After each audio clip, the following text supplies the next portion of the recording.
I'm Erica Weiss, and I'm here at Anime West 2023, and I'm joined by Kiba Walker. Hi, hello everybody. Tell us a little bit about yourself. I am a voice actor, director, writer, and professional drag performer based out of Dallas. You might know me from Haikyu as Koganegawa, Blue Lock as Young Baro, Caius in The Titan's Bride, as well as Joe and Dachimon in One Piece. Oh, so you get around. Yeah, it's 11 years of getting around is what that is. So what is your favorite role you've done? Oh, like, gosh. What's the nearest and dearest to your heart? I mean, nearest and dearest to my heart is when I got the opportunity to be in Haikyu. I mean, like, that's one of my favorite shows ever. And honestly, saying that my favorite roles, though, it's like, they're my favorite children, so trying to do that makes them all mad inside my head. But no, Koganegawa, I mean, is like just a ball of sunshine, and getting to portray someone that I already thought was one of my favorite characters in the series, and then being told I was going to be him was just like a really cool, like, synergy moment for me. It was awesome. Oh, I bet that was real exciting. Did you have to be professional at the time, but were like super stoked later? Luckily, I had worked with the director quite a bit already, okay. But I was very excited when I got the email about it, and then when I got to the session, I was like trying to hold myself in because they had said one character, which ended up being both. And then, so I was going to be like, okay, like, I know this character, he's cool. And then, like, they're like, oh, it's actually this one. I was like, so I ended up doing both anyway. So it was kind of like the best of both worlds. So you're a drag performer. Yes. Which is a hot button topic Of currently. course it is. Of course it is. For some reason. But, you know, and obviously there's a lot of, like, misunderstandings, and that's really what it is. It's a place of ignorance. Yes, you know? of course. They don't understand what they're looking at. They don't understand what it's about. Yes. So what is drag about to you? Yeah, drag is an art form that helps me bring out my self-expression, my confidence, my self-esteem. Drag, just like any other art form, like playing an instrument, doing ballet, acting on stage, anything, it's a costume, it's a persona.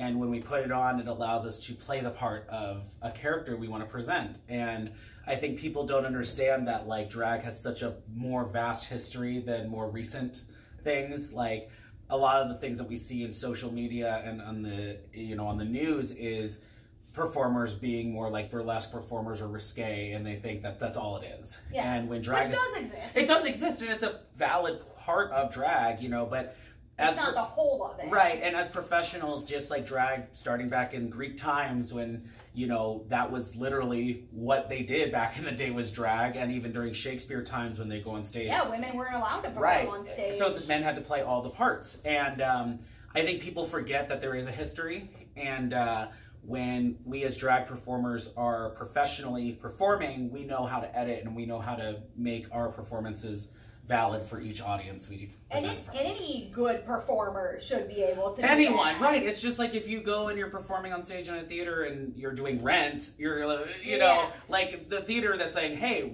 this show may not be appropriate, but if you're going to do Seussical, yeah, anyone can come and see it. It's like, it's the same thing. We're not going to just do the same thing we do at our gigs everywhere. Yep, you know, I MC both our super family-friendly cosplay contest, but I also MC our burlesque show. Right, exactly. And so you know exactly what that is like we can make things family-friendly and palatable for everyone, and it's easy.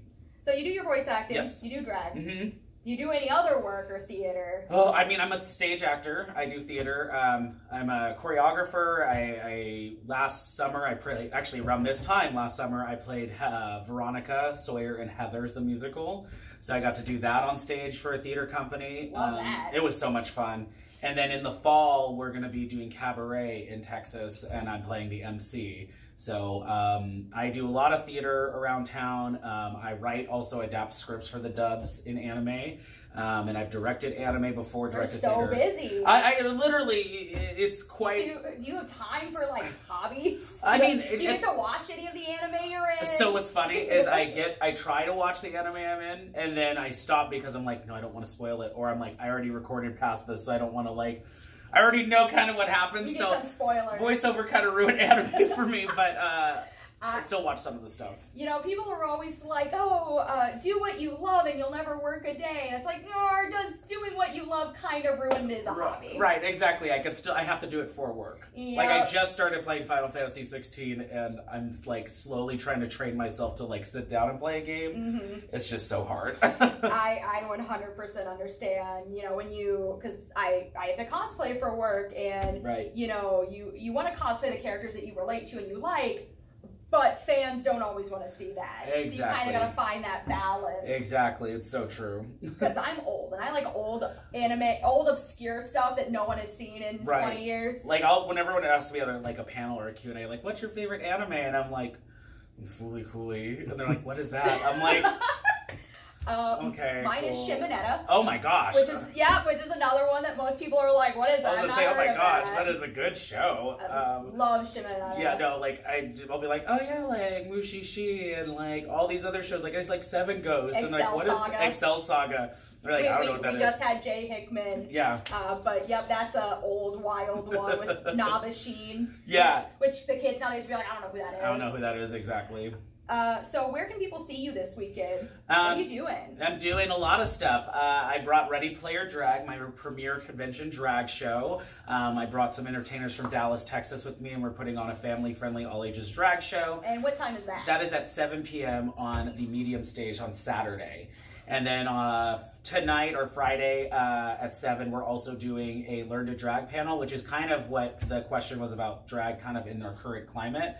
Talking about us as professional drag performers, kind of the struggles we went through, our background, and kind of letting people ask the hot topic questions of like, what is drag and how does that work? In a safe space, right? Too. And so that way, families or even people that might pursue drag, or even people that maybe have no clue what it is, they can kind of get their questions answered from the source. And then I'm also on the voiceover side of things. I'm doing a voiceover audition panel today at 3 p.m. Or 3:30, I think, and it's letting people come up and get some direction and feedback and practice what it's like to be a voice actor. Oh, so I'm sure you get the question of, how do I get into voice acting? Every time, every single convention. Yeah. Over and over again. It's a lot. And then I think the only other thing I've got going on, if I can remember and remind myself, is I think you're going to have to look at my schedule online because it changes. What a mood. And I was like, I'm thinking off the top of my head, I'm like, what is it? What am I doing? It's early for me. I've been up since 7 a.m. and I'm more of a crack of noon 30 type. That's me. Yep, that's me. The drag life. It's the people who stay up till 2, 3 a.m. Yeah, this is my morning right now.